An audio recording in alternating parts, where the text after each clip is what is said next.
نحمدہ و نصلی علی رسولہ الکریم، اما بعد، فاعوذ باللہ من الشیطان الرجیم، بسم اللہ الرحمن الرحیم۔ الصلاۃ والسلام علیک یا رسول اللہ وعلی آلک و اصحابک یا سیدی یا حبیب اللہ۔ ناظرین کرام، جنرل نیوز کے پروگرام فضیلت رمضان لے کر خواجہ عاشق حسین حاضر خدمت ہے۔ ناظرین کرام، ایک سروے کے مطابق دنیا میں 6 نام ایسے ہیں جو دنیا اسلام میں سب سے زیادہ رکھے جاتے ہیں۔ برے صغیر پاک و ہند میں جہاں مرکب نام رکھے جاتے ہیں، وہاں ان میں سے اکثر کوئی نہ کوئی لفظ ساتھ ملا ہوتا ہے، اور وہ نام جو ہیں وہ یہ ہیں: اللہ، محمد، احمد، علی، حسن اور حسین۔ اس سے پتہ چلتا ہے کہ پوری امت مسلمہ کو ان 6 ناموں سے بہت زیادہ عقیدت و محبت ہے، اور یہ عقیدت طبعی اور فطرتی ہے۔ اللہ اور اس کے رسول کے ناموں کے علاوہ حضرت مولا علی کرم اللہ وجہ الکریم، حضرت امام حسن اور امام حسین کے ناموں کو بھی امت مسلمہ نے اپنی عقیدت کا عنوان بنایا ہے۔ یہ ایک تاریخی حقیقت ہے کہ حضرت امام حسن اور حسین کی شخصیات کبھی بھی امت میں مختلف ہی نہیں سمجھی گئیں، اور یہ بات اظہر من الشمس ہے کہ احادیث مبارکہ میں شاید ہی کوئی ایسی کتاب ہو جس میں فضائل اہل بیت اور فضائل حسنین کریمین کی باب نہ باندھے گئے ہوں۔ کیا بات ہے رضا اس چمنستان کرم کی، کیا بات ہے رضا اس چمنستان کرم کی، زہرا ہے کلی جس میں حسین و حسن پھول۔ حضرات محترم ناظرین کرام، آج ہماری گفتگو کا جو عنوان ہے وہ چونکہ آج 15 رمضان المبارک ہے، اور اسی لیے آپ کی اسی مناسبت سے ہمارا موضوع گفتگو ولادت حضرت سیدنا امام حسن رضی اللہ تعالی عنہ ہے۔ حضرت امام حسن مجتبی رضی اللہ تعالی عنہ کا جو اصل نام ہے وہ حسن بن علی بن ابی طالب بن عبد المطلب بن ہاشم ہے۔ آپ کی کنیت محمد تھی، اور یہ چونکہ آپ نبی کریم علیہ الصلوۃ والسلام کے صاحبزادی حضرت سیدہ فاطمہ الزہرا سلام اللہ علیہا کے فرزند اول ہیں، آپ کے پیدا ہونے سے خاندان رسول صلی اللہ تعالی علیہ وسلم میں چونکہ اپنی نوعیت کی ایک پہلی خوشی تھی، اس لیے ان کی ولادت پر جو ہے وہ خوشی کا جو ہے وہ سما حضور اکرم صلی اللہ علیہ وسلم کے گھر میں، مولا علی کے گھر میں نظر آتا تھا۔ نبی کریم علیہ الصلوۃ والسلام کے بہت پیارے نواسے ہیں، ان کو صبت رسول اور ریحانۃ النبی بھی کہا جاتا ہے، یعنی حضور صلی اللہ علیہ وسلم کی خوشبو، اور شبیہ الرسول کے القاب بھی آپ کے ذکر کیے جاتے ہیں۔ حضرت امام حسن رضی اللہ تعالی عنہ کی ولادت 15 رمضان المبارک سن 3 ہجری کو مدینہ طیبہ میں ہوئی۔ تاریخ ولادت کے متعلق اور بھی اقوال اگرچہ موجود ہیں، مگر راجح قول یہی ہے۔ شریعت اسلامیہ میں یہ ہے کہ جب انسان کی بچے کی ولادت ہو تو اس کے بعد اس کے کانوں میں آذان کہی جاتی ہے۔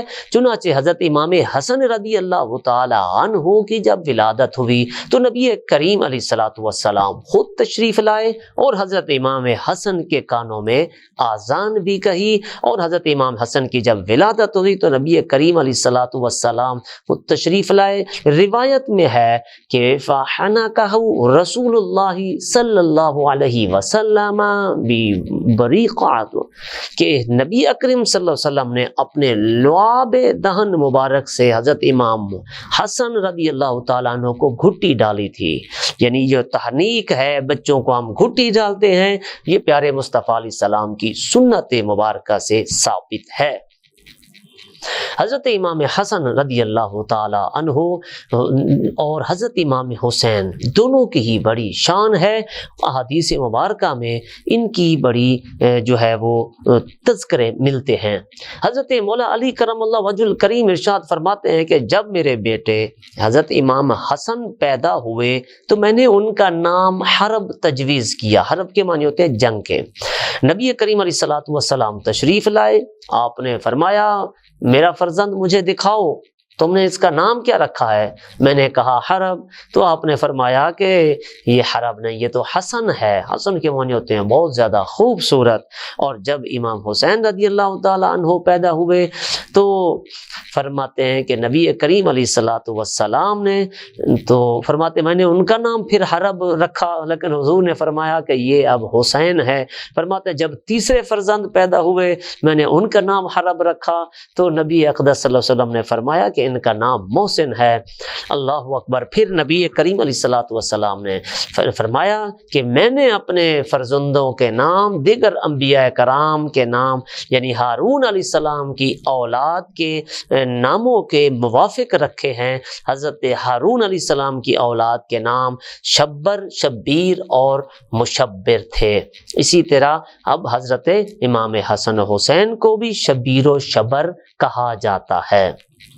7ویں دن آپ کی ولادت کے جو آپ کے سر کے بال اتروائے گئے، حضرت امام حسن اور حضرت امام حسین رضی اللہ تعالیٰ عنہ دونوں کی جو ہے وہ ولادت ہوئی تو حضرت فاطمہ الزہرا نبی کریم صلی اللہ علیہ وسلم کے فرمان کے مطابق آپ نے ان کے سر کے بال اتروائے اور ان کے وزن کے برابر مقدار میں چاندی انہوں نے صدقہ و خیرات کی تھی۔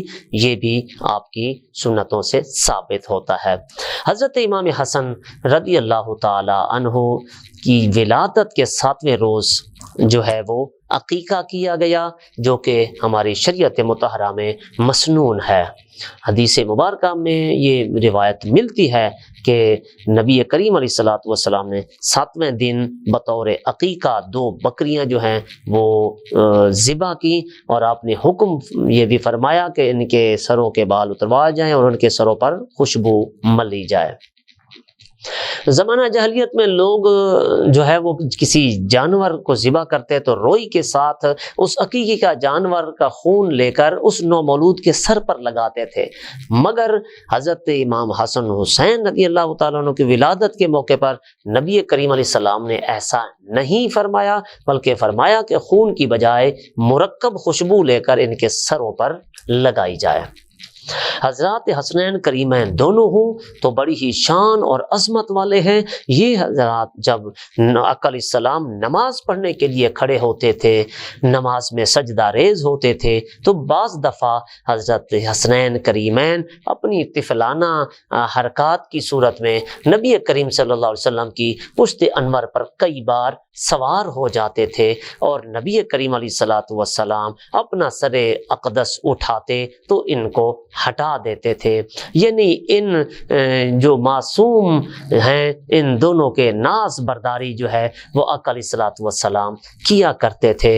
اور حضرت براء بن عازب رضی اللہ تعالیٰ عنہ صحابی رسول ہیں، آپ روایت کرتے ہیں کہ میں نے دیکھا حضور صلی اللہ علیہ وسلم نے اپنے دوش مبارک پر اپنے کندھوں پر حضرت امام حسن کو اٹھایا ہوا تھا، تو اس وقت آپ نے یہ دعا فرمائی کہ اللہم انی احبہ فاحبہ، مولا میں اس سے محبت کرتا ہوں، جو اس سے محبت کرے تو بھی اس سے محبت فرما۔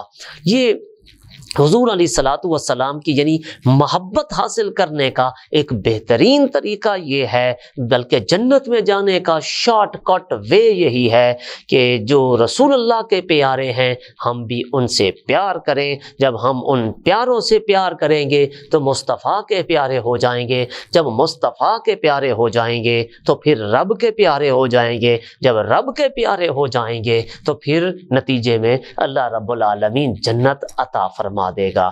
یہ وہ ہستیاں ہیں جن کی آیت تطہیر جن کے بارے میں اللہ رب العالمین نے نازل فرمائی ہے، اور یہ حسنین کریمین کی وہ شان ہے جسے سرکار دو عالم صلی اللہ علیہ وسلم نے فرمایا الحسن والحسین سیدا شباب اہل الجنہ، یہ میرا بیٹا حسن اور میرا بیٹا حسین دونوں جنتی نوجوانوں کے سردار ہیں۔ حضرت امام حسن رضی اللہ تعالیٰ عنہ کے بارے میں ایک مرتبہ نبی کریم علیہ الصلوۃ والسلام منبر پر تشریف فرما تھے کہ حضرت امام حسن آپ کے پہلو میں بیٹھے ہوئے تھے، تو نبی مکرم صلی اللہ علیہ وسلم کبھی لوگوں کی طرف دیکھتے، کبھی امام حسن کی طرف نظر فرماتے، اور اسی دوران آپ نے فرمایا کہ هذه سید هذا سید لعل اللہ ان یصلح بین فئتین عظیمتین من المسلمین، فرمایا یہ میرا بیٹا جو ہے وہ سردار ہے، امید ہے کہ اس کے ذریعے سے اللہ تعالی مسلمانوں کی دو عظیم جماعتوں کے درمیان صلح کرا دے گا۔ اب آپ حضور اکرم صلی اللہ علیہ وسلم کی اس پیشن گوئی کے مطابق ربیع الاول سن 41 ہجری میں حضرت امام حسن رضی اللہ تعالی عنہ اور حضرت معاویہ بن ابی سفیان کے درمیان جو ہے وہ مسئلہ خلافت میں صلح ہوئی، مصالحت ہوئی، اس طرح امت جو ہے وہ خون خاری سے بچ گئی، اور حضرت عثمان غنی رضی اللہ تعالی عنہ کی شہادت کے بعد سے شروع ہونے والی جو اہل ایمان کے درمیان ایک جنگ تھی اس کا خاتمہ ممکن ہوا، اور حضور صلی اللہ علیہ وسلم کی یہ پیشن گوئی جو ہے وہ پوری ہوئی۔ حضرت امام حسن رضی اللہ تعالی عنہ سر سے لے کر ناف تک یعنی حضور اکرم صلی اللہ تعالی علیہ وسلم کے بالکل مشابہ تھے۔ حضرت صدیق اکبر ایک مرتبہ حضرت امام حسن کو حضرت علی کے کندھوں پر بیٹھے ہوئے دیکھا تو فرمایا کہ یہ تو بالکل ہم شکل مصطفیٰ ہیں، یہ تو علی کے ہم شکل ہی نہیں ہے، یہ تو حضور کے ہم شکل ہیں، اور حضرت علی یہ کلام سن کر تبسم فرما رہے تھے۔ سبحان اللہ۔ یہ حضرات محترم یہ وہ عظیم لوگ ہیں۔ حضرت فاروق اعظم رضی اللہ تعالی عنہ کے دور میں جب بیت المقدس جو ہے وہ فتح ہوا تھا، اس وقت امیر المومنین حضرت عمر فاروق رضی اللہ تعالیٰ عنہ ملک شام تشریف لے گئے، حضرت بلال بھی ساتھ چلے گئے۔ مؤذن رسول حضرت بلال نے ملک شام میں اقامت کے لیے حضرت عمر فاروق سے اجازت لے لی، وہیں مقیم ہو گئے۔ خواب میں حضرت بلال رضی اللہ تعالیٰ عنہ کو حضور صلی اللہ علیہ وسلم کی زیارت نصیب ہوئی۔ آقا علیہ السلام نے فرمایا بلال کیا یہ جفا ہے کہ ابھی تک وہ وقت نہیں آیا کہ ہماری ملاقات کو آؤ؟ حضرت بلال رضی اللہ تعالی عنہ بڑے غمناک اور خوفناک حالت میں، خوفزدہ حالت میں بیدار ہوئے اور اسی وقت مدینہ کی طرف چل پڑے۔ حضور صلی اللہ علیہ وسلم کی قبر انور پر حاضر ہو کر گریہ زاری کے ساتھ روتے ہوئے بے ساختہ ان کو جو ہے وہ لوٹتے پوٹتے تھے، اور ان کی وارفتگی کی کیفیت تھی۔ اور اس موقع پر حضرت امام حسن اور حضرت امام حسین تشریف لائے، حضرت بلال کو اپنے جسم کے ساتھ لگایا، چومنے لگے، اور اس وقت حسنین کریمین نے یہ خواہش ظاہر کی کہ اگر آپ فجر کی اذان کہیں تو ہمیں خوشی ہوگی۔ حضرت بلال رضی اللہ تعالیٰ عنہ نے یہ بات تسلیم کر لی، اور فجر کے وقت مسجد نبوی کی چھت پر چڑھے اور اسی پر کھڑے ہو گئے جہاں حضور صلی اللہ علیہ وسلم کے زمانے میں وہ کھڑے ہو کر اذان دیا کرتے تھے۔ اللہ اکبر کہ جب پھر حضرت بلال نے اللہ اکبر کے کلمات ادا کیے، اہل مدینہ میں اضطراب پیدا ہو گیا، پریشانی پیدا ہو گئی جب انہوں نے وہی آواز سنی جب حضور کے زمانے میں اشہد ان لا الہ الا اللہ دہرایا کرتے تھے تو لوگوں میں ہیجان پیدا ہوا۔ بچوں نے اپنی ماؤں سے پوچھا کیا رسول اللہ صلی اللہ علیہ وسلم واپس آ گئے ہیں؟ اور جب حضرت بلال نے کلمہ اشہد ان محمد الرسول اللہ پڑھا، مدینے کی عورتیں بھی اپنے گھروں سے باہر نکل آئیں، تمام عورتیں مرد روتے ہوئے دیکھے گئے، اور آپ کی حیات ظاہری کا نقشہ سامنے آ گیا، اور اس عہد مقدس کی جو ہے وہ یاد تازہ ہو گئی تھی۔ اللہ اکبر۔ حضرات محترم یہ حضرات حسنین کریمین وہ عظیم لوگ ہیں جو بہت بڑی سخاوت بھی کیا کرتے تھے۔ آپ کے مناقب، آپ کے محاسن، آپ کے فضائل بے شمار ہیں۔ حضرت امام حسن رضی اللہ تعالیٰ عنہ نے 3 مرتبہ اپنا تمام مال فی سبیل اللہ صدقہ خیرات کر دیا، یہاں تک کہ آپ کے موزے جو پہنے ہوئے تھے وہ بھی صدقہ خیرات کر دیا تھا۔ آپ مورخین نے لکھا ہے کہ ایک شخص اپنی جگہ پر اپنی حاجت کے لیے 10,000 درہم کا اللہ تعالیٰ سے بیٹھا سوال کر رہا تھا۔ یہ چیز جب حضرت امام حسن رضی اللہ تعالیٰ عنہ نے سنی تو آپ اپنے گھر میں تشریف لائے، وہاں سے اس شخص کے لیے 10,000 درہم بھیج دیے تاکہ اس کی حاجت روائی ہو۔ آپ بہت غریب پرور تھے، بہت سخی تھے، اور آپ کے بہت سارے واقعات ہیں اور آپ بہت حلیم تھے، بہت بردبار تھے، اور آپ کی جو حاجت روائی کی عادت ہے، سخاوت کی عادت ہے، یہ بہت زیادہ مشہور ہے۔ تاریخ میں کئی واقعات اس پر جو ہے وہ بھرے ہوئے ہیں۔ چونکہ اب وقت نہیں ہے اتنا کہ آپ کی سیرت طیبہ اور آپ کے محاسن و محامد کا احاطہ کیا جا سکے۔ حضرت امام حسن رضی اللہ تعالی عنہ نے اپنی بیماری کے ایام نہایت ہی صبر و تحمل سے گزارے۔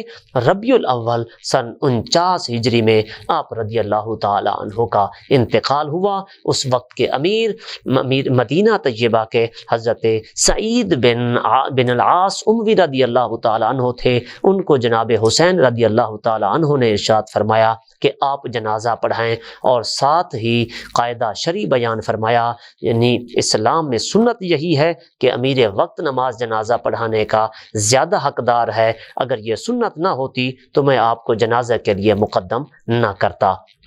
تو والی مدینہ حضرت سعید بن العاص اموی نے جنازہ پڑھایا، اور جدہ میں اپنی جدہ یعنی حضرت فاطمہ بنت اسد اپنی دادی محترمہ کے پاس جنت البقیع میں آپ دفن کیے گئے۔ اس وقت آپ کی عمر مبارک جو ہے وہ 47 سال تھی، اور حضرت ابن حجر مکی رحمۃ اللہ تعالی علیہ نے بلکہ یہ تصریح کی ہے کہ حضرت امام حسن رضی اللہ تعالی عنہ نے نبی کریم صلی اللہ علیہ وسلم کی زندگی میں 7 سال حضور کی پرورش میں حضور کے ساتھ گزارے تھے، اور اپنے والد گرامی حضرت علی المرتضیٰ کرم اللہ وجہ الکریم کے ساتھ 30 سال بسر کیے تھے۔ پھر اپنے دور میں 6 ماہ خلیفۃ المسلمین رہے، پھر اس کے بعد 950 سال مدینہ طیبہ میں گزار کر آپ نے انتقال فرمایا۔ اب مسلمانوں کے 5ویں خلیفہ راشد ہیں۔ جب تک آپ کی شہادت کے 6 ماہ اس کا عرصہ خلافت راشدہ میں شامل نہ کیا جائے، اس وقت تک خلافت راشدہ کے 30 سال جو ہے وہ پورے نہیں ہوتے۔ اللہ رب العالمین ہمیں بروز قیامت بھی آپ کے جھنڈے تلے جمع فرمائے، اور ہمیں اہل بیت کرام کے ماننے میں حسنین کریمین کے غلاموں میں شامل فرمائے۔ اسی کے ساتھ ہی اپنے میزبان خواجہ عاشق حسین کو اگلے پروگرام تک کے لیے اجازت دیجیے۔ اللہ ہم سب کا حامی و ناصر ہو۔ السلام علیکم ورحمۃ اللہ وبرکاتہ۔